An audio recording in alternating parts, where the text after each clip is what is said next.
je suis choisie, l'amour même, l'amour du Père circule aux confins de la terre et dans les cœurs et dans mon cœur, parce que l'amour m'aime, je deviens l'amour, parce que l'amour m'aime, je deviens l'amour.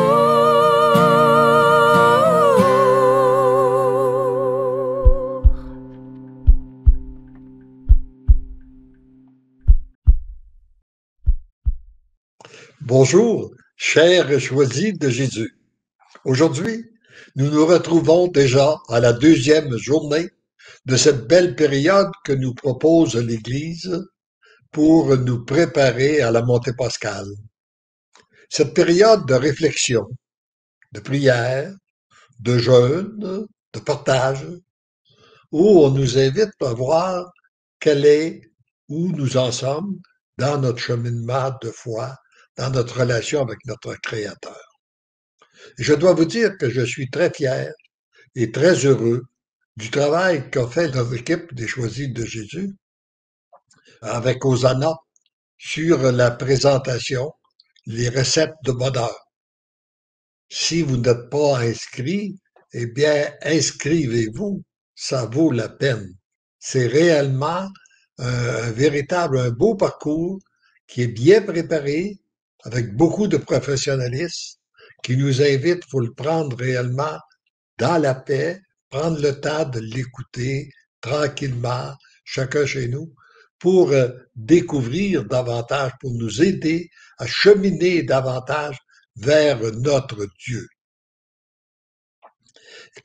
Alors donc, je vous invite fortement, si vous n'êtes pas déjà inscrit, à vous inscrire. C'est gratuit. Vous n'avez qu'à vous inscrire et à chaque jour, vous allez recevoir une autre recette, une autre réflexion pendant toute cette période du carême qui est fait à partir des volumes pour le bonheur des diables et choisis Jésus. À chaque fois que j'arrive au mercredi décembre, je ne peux m'empêcher de penser à cette réflexion que je vous ai déjà partagée les années passées, mais qui me revient régulièrement lorsque la Vierge Marie m'avait inspiré du genre de jeûne que je devais faire, c'était celui de jeûner à ma volonté. Alors que je n'avais jamais pensé à ça avant. Jeûner, et c'est définitivement le plus beau parcours qu'on peut faire pour entrer davantage dans une relation avec notre Dieu. C'est qu'est-ce que nous proposent d'ailleurs les textes aujourd'hui. On voit dans les textes, Moïse nous propose une vie ou bien une vie de bonheur ou une vie de malédiction. Qu'est-ce que tu choisis? Bon. Et ça va aussi dans le même sens qu'on va voir tout à l'heure les règles de vie que je veux partager, la troisième règle de vie qui nous propose de vivre en harmonie avec notre Dieu. Eh bien, si on est en harmonie avec notre Dieu, c'est un chemin de bon, on choisit le chemin de bonheur. Lorsqu'on se coupe de notre Dieu, on choisit un chemin de malheur. Et je réfléchissais un peu aussi à cette question-là. On a vu dans la première règle de ces 33 règles de vie, là, on a vu que c'est Dieu qui nous a créés. On a vu en deuxième lieu qu'on va retourner à lui. Et je me disais, y a-t-il quelqu'un, à partir du moment où on reconnaît qu'on a été créé par Dieu, puis qu'on va retourner à lui, y a-t-il quelqu'un qui voudrait se mettre en lutte ou en guerre avec son Créateur? Alors que lui, il est tout puissant. Et nous sommes, comparés à lui, nous sommes rien. Nous sommes des êtres fragiles, vulnérables. Et y a-t-il quelqu'un qui voudrait entrer en relation avec un Dieu aussi puissant? D'abord, c'est sûr que on va perdre, on ne gagnera pas. Mais d'autre part, c'est que souvent, ça se produit sans trop qu'on s'en rende compte. On se laisse aller à certains penchants mauvais et on se coupe de notre Dieu qui nous empêche de vivre une vie heureuse. On crée nous autres-mêmes notre propre malheur. D'ailleurs, ce qu'on voit, et souvent je remédite, je reviens sur ce point-là, il y a déjà nombre d'années, peut-être 50 ans, j'avais lu la Bible d'un couvert à l'autre pour savoir ce qu'il y avait là-dedans. Bon, je ne veux pas dire que je l'ai compris, mais je l'ai lu. Puis ce que j'ai retenu dans l'Ancien Testament, c'est toujours, on a l'impression de relire continuellement la même histoire. Quand ça allait bien, les gens faisaient ce qui déplaît à Dieu. Puis quand ils faisaient ce qui déplaît à Dieu, ça allait mal. Quand ça allait mal, ils retournaient vers Dieu. Quand ils retournaient vers Dieu, ça allait bien. Puis là, ça continue. On a l'impression de relire continuellement la même histoire, sauf à une époque différente et des noms différents. Et nous, si on regarde plus près de nous, si on s'arrête à regarder ce qui s'est passé depuis les 50 dernières années, principalement, si on regarde, on a voulu, notre monde s'est éloigné de Dieu. Et en s'éloignant de notre Dieu, on voit monter plus de souffrance. Comme j'ai eu l'occasion de le dire à différentes occasions dans mes conférences, dans la même proportion qu'on a vidé nos confessionnaux, on a rempli nos bureaux de psychiatres et de psychologues. Remarquez bien que j'ai rien contre la science des psychologues et des psychiatres, on en a besoin. Mais beaucoup d'ailleurs de ces problèmes-là, ce que je comprends, sont occasionnés par le mal de l'âme. C'est parce qu'on s'est coupé de notre Dieu que ça nous crée notre propre malheur. Alors donc, et on voit monter en même temps qu'on a vu se passer, on a vu nos couples éclater, les familles éclater de toutes sortes de divisions. On a vu de plus en plus de gens aux prises avec des dépendances, parce que les gens, lorsqu'ils sont malheureux, cherchent des moyens pour s'en sortir, pour être capable d'être plus heureux. Puis là, il y en a qui se font prendre avec des jeux de dépendance, comme l'alcool, la drogue, et puis même des dépendances aussi, parfois moins néfastes, comme la course aux biens matériels, etc., ou au loisir, ou n'importe. On court après d'autres dieux et on se coupe de notre vrai Dieu. Alors donc, la période de carême qu'on nous vivons actuellement est l'occasion pour nous de réfléchir, qu'on puisse réfléchir réellement, faire une réflexion profonde sur quelle est notre relation, où j'en suis dans ma relation avec mon Dieu. Est-ce que je suis en harmonie avec lui? Ou si je suis en lutte avec lui? Et pour être en harmonie avec lui, il faut que j'accepte de prendre du temps avec lui. Il faut que je dois accepter de bénéficier des trésors que Jésus nous a donnés lorsqu'il est venu sur cette terre, en fondant son Église.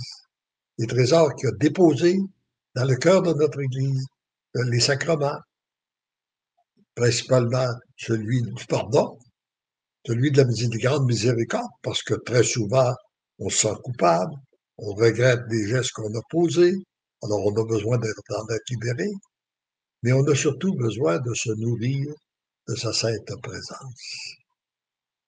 Alors, tout au cours de cette période-là que nous vivons, c'est une période particulière pour nous interroger où nous en sommes réellement dans notre relation avec notre Dieu.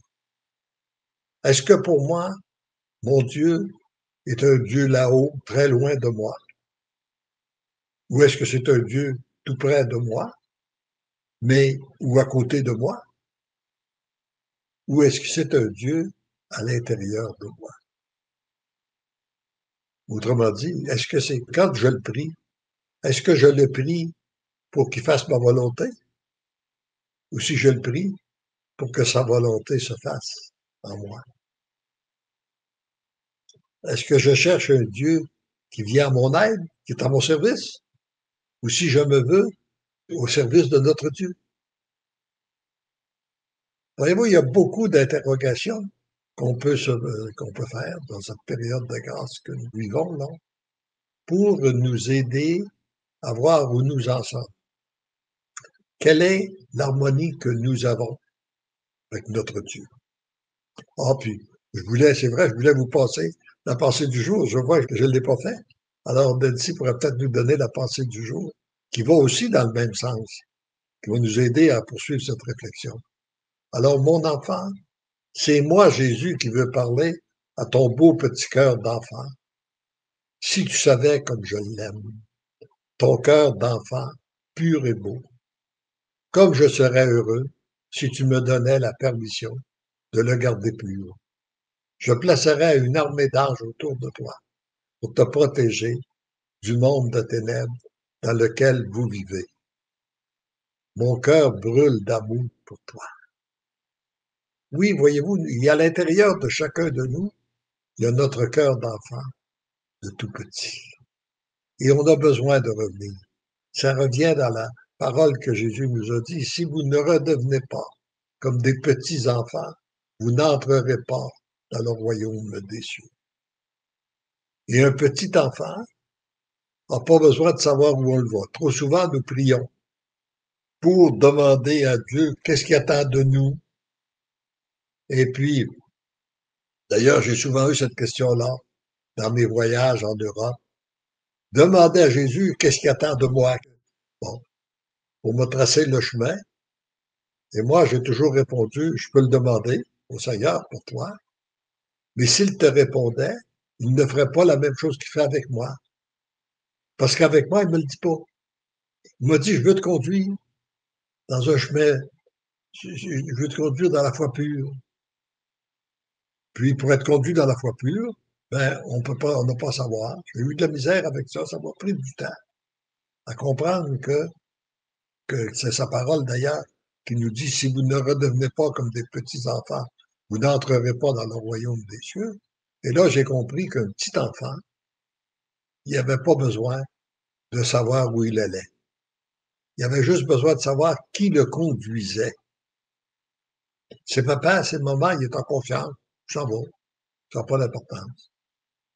Alors que, donc, moi, je veux un cœur d'enfant, j'ai pas besoin de savoir où je vais.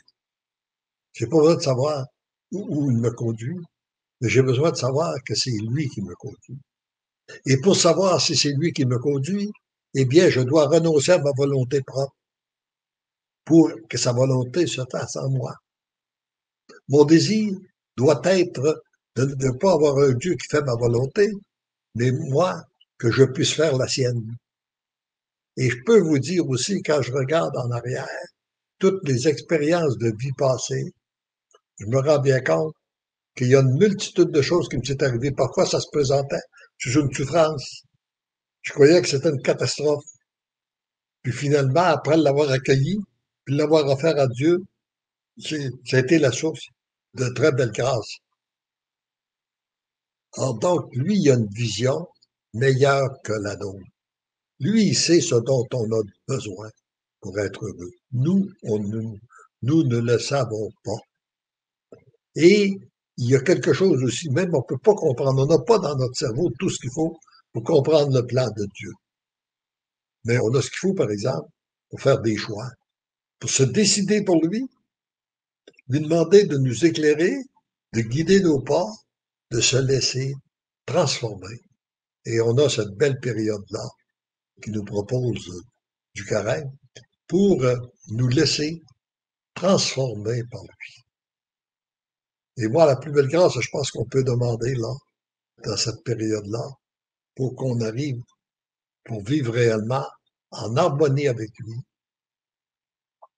qu'on accepte que jour après jour, qu'on découvre, qu'on renonce, qu'on fasse un petit pas de plus pour renoncer à notre volonté. Ça peut être de renoncer à certaines critiques, ça peut être renoncer à certaines plaintes, ça peut être différentes choses pour que sa volonté se fasse. Puis lui, il est un Dieu d'amour. Alors plus on va prendre du temps pour accueillir son amour, se laisser transformer par son amour, plus son amour va nous habiter, plus son amour va pouvoir passer à travers nous pour rejoindre aussi les autres. Et c'est de cette façon-là que notre vie est d'une importance capitale, où nous avons tous un rôle à jouer qui contribue à bâtir un monde meilleur. Et en terminant, nous nous disons, parce que l'amour m'aime, je deviens l'amour. Nous le répétons, parce que l'amour m'aime, je deviens l'amour. Parce que l'amour m'aime, je deviens l'amour. Amen. Je suis choisi, l'amour m'aime, l'amour du Père circule aux confins de la terre et dans les cœurs et dans mon cœur, parce que l'amour m'aime, je deviens